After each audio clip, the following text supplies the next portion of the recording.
وَلَقَدْ يَسَّرْنَا الْقُرْآنَ لِلذِّكْرِ فَهَلْ مِن مُّدَّكِرٍ۔ السلام علیکم ورحمۃ اللہ۔ آج کی کلاس میں ہم پڑھنے جا رہے ہیں افعال جامد۔ جیم کا ورڈ آپ نے سنا ہوگا، کسی ایک جگہ جم جانا، جو چیز حرکت نہ کرے، کسی جگہ رک جائے، جیم ہو جائے، اردو میں اس کو جامد کہتے ہیں۔ تو اس کی ڈیفینیشن کیا ہے؟ ڈیفینیشن اس کی یہ ہے کہ وہ فعل جو صرف ایک ہی صیغے میں آتا ہو، یعنی کہ اس سے پہلے آپ نے فعل پڑھے ہیں نا، ماضی کاتبہ، اس کا مضارع بنتا تھا یکتب، امر بنتا تھا اکتب، اس کے آگے ان کی ایک موومنٹ ہوتی ہے، یعنی کہ وہ بدلتا رہتا ہے۔ تو یہ جو ہیں یہ نہ ماضی نہ مضارع نہ امر ایک ہی صیغے میں آتے ہیں، یہ ان تینوں زمانوں میں اس کی گردان نہیں ہوتی، یہ جامد ہوتا ہے۔ اس کو آپ لاکڈ کہہ لیں، فکس کہہ لیں، یہ کسی ایک خاص معنی پہ فکس ہوتا ہے، مطلب کہ یہ ہے تو فعل لیکن موو نہیں کرتا۔ بڑی قسمیں کیا ہیں؟ افعال مدح و ذم۔ اب مدح آپ نے ورڈ سنا ہوگا، مدحت، تعریف کرنا، کسی کی نعت یعنی اس کی تعریف کرنے کو مدح کہتے ہیں، اور ذم کہتے ہیں مذمت کو، کہ اس کی مذمت جب کی جائے تو اس کے لیے جو فعل آتا ہے تعریف کے لیے اور مذمت کے لیے۔ اور تعجب کے وقت جو افعال یوز کیے جاتے ہیں تو آپ ان کے نام سے ہی جان گئے ہوں گے کہ تعریف کرنے کے لیے، تحقیر کرنے کے لیے، کسی بات پہ حیرت کا اظہار کرنے کے لیے جو آتے ہیں وہ ہوتے ہیں افعال جامد۔ سب سے پہلے ہم دیکھتے ہیں مدح اور ذم کے۔ دیکھیں بئس، بئس یہ مذمت کے لیے آتا ہے، اور نعم جو ہے یہ تعریف کرنے کے لیے آتا ہے۔ یہ ماضی کے صیغے میں، فیوچر یا پریزنٹ میں ان کا نہیں ہوتا، اور معنی حال میں دیتے ہیں۔ اب دیکھیں اس کا سٹرکچر اور اس کے رولز دیکھیں۔ جب آپ فعل جامد یوز کرتے ہیں نعم یا بئس، اس کے بعد آتا ہے فاعل، اس کے بعد کس چیز کے ساتھ اس کی تعریف یا تنقید کی جا رہی ہے۔ جیسے آپ کسی کی برائی کرنے لگے ہیں، اس کا کوئی شخصیت کا برا پہلو اجاگر کرنے لگے ہیں، تو یہاں پہ آپ فعل جامد میں سے جو عکارت اور اس کے لیے یوز ہوتے ہیں وہ فعل لائیں گے اور مخصوص کریں گے کہ وہ کیا ہو رہا ہے۔ باقی سٹرکچر اس کا یہ رہے گا۔ قرآنی مثالیں دیکھیں۔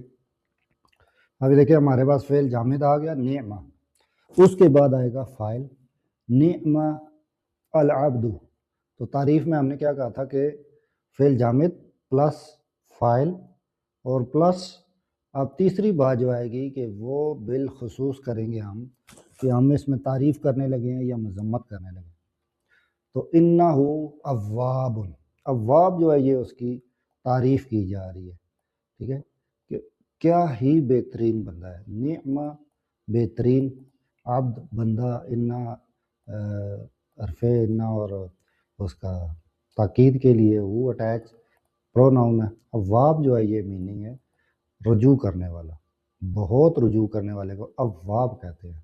یہ یہاں پہ ایک طرح کا اس کا تشدید کے ساتھ ہے، یعنی کہ اس کی کثرت اور اس کی شدت بتانے کے لیے اواب، بہت ہی زیادہ رجوع کرنے والا۔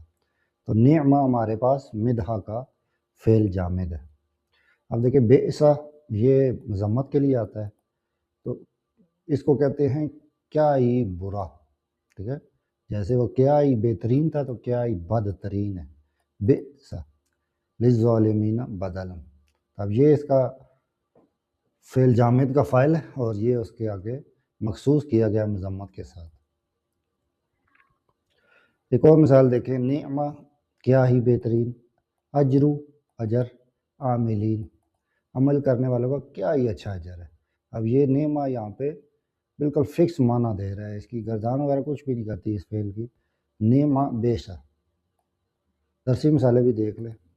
نعمت طالب المجتہد، اب یہاں تک آپ دیکھیں نعمہ فعل جامد مدحہ کے لیے، طالب سٹرکچر کے مطابق اس کا فاعل، اور مجتہد جو ہے یہ ہمارے پاس اس کی وہ خصوصیت ہے جس کی ہم تعریف یا مذمت کر رہے ہیں۔ تو یہاں پہ تعریف ہو رہی ہے کہ محنتی جو طالب علم ہے وہ کیا ہی بہترین ہے۔ نعمت طالب، کیا ہی بہترین ہے وہ اسٹوڈنٹ جو محنتی ہے۔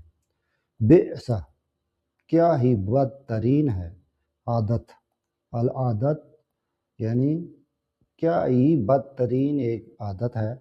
اب یہاں سے وہ مخصوص کیا جا رہا ہے کیا عادت بری ہے. کذب، ٹھیک ہے، جھوٹ. جھوٹ ایک کیا ہی بری عادت ہے. نیکسٹ ہے ہمارے پاس افعال تعجب. یہ حیرت اور آپ کا تعجب ظاہر کرنے والے افعال ہیں. تو چونکہ یہ جامد ہے تو یہ ان سانچوں میں آئیں گے. جیسے آپ کسی چیز کو دیکھ کے کہیں گے ما افعلہ یا افعل بھی، ان دو اسٹرکچر پہ، سانچے پہ، ساخت پہ آپ کے وہ افعال آئیں گے. جیسے آپ نے اگر دیکھا صبح اٹھ کے کہ بہت ہی پیارا لگ رہا تھا آسمان، تو آپ کہیں گے ما اجمل. اب یہ جو ما اجمل آپ نے کہا ہے یہ اس وزن پہ کہا ہے، ما افعل، ٹھیک ہے، ما اجمل. تو آپ نے سنا ہوگا ما اکمل، ما اجمل. تو اسی طریقے سے آپ فعل جامد لی تعجب یعنی حیرت کے اظہار کے لیے جو جامد افعال ہیں وہ اس طریقے ان وزن پہ آئیں گے. اور اجمل بالسما، اب یہ کہنے کا جملہ تھوڑا ڈیفرنٹ ہے، آسمان کتنا ہی خوبصورت ہے، یہ اس وزن پہ ہے افعل. اور ما اجملہ زیادہ تر ہم یہ سنتے ہیں ما اجملہ، تو یہ تعجب کے لیے ہیں، ان میں کوئی زمانہ تبدیل نہیں ہوتا، کوئی ان کی گردان نہیں ہوتی. ٹھیک ہے. تو اسی طرح سے کچھ اور بھی افعال ہیں جو پریکٹیکلی جامد ہیں لیکن ان کو ہم الگ سے پڑھ بھی آئے ہیں کہ وہ ناقص ہے. لیسا نفی کے لیے یوز ہوتا ہے، ناقص ہے، جامد بھی ہے. اور دیکھیں لیسا اس میں ناقص اور جامد، ٹھیک ہے، ایک ہی معنی دے گا. کمثلہ شیء، لیسا یہاں پہ فعل ہے، ناقص اور جامد بھی، اس کا کوئی ماضی مضارع کی شکل نہیں ہے. اور جیسے آپ لیسا سے یا لیسو یا لستو گردان شروع کر دیں، نہیں، یہ پراپر ایک فکس ہے.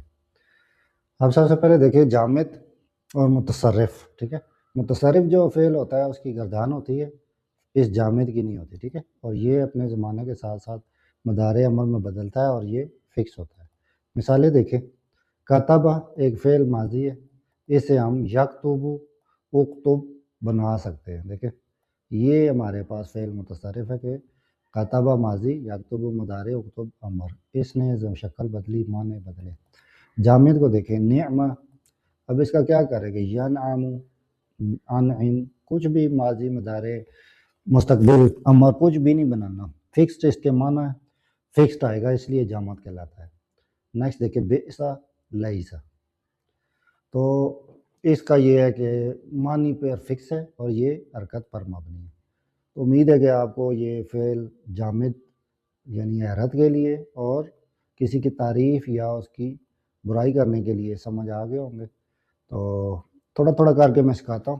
اس کورس کو اپنے فرینڈ اینڈ فیملی کے ساتھ ضرور شیئر کریں. بیسک ٹو ایڈوانس عربی سیکھیں اور قرآن مجید حدیث کو خود سمجھیں اور عمل کریں. جزاک اللہ.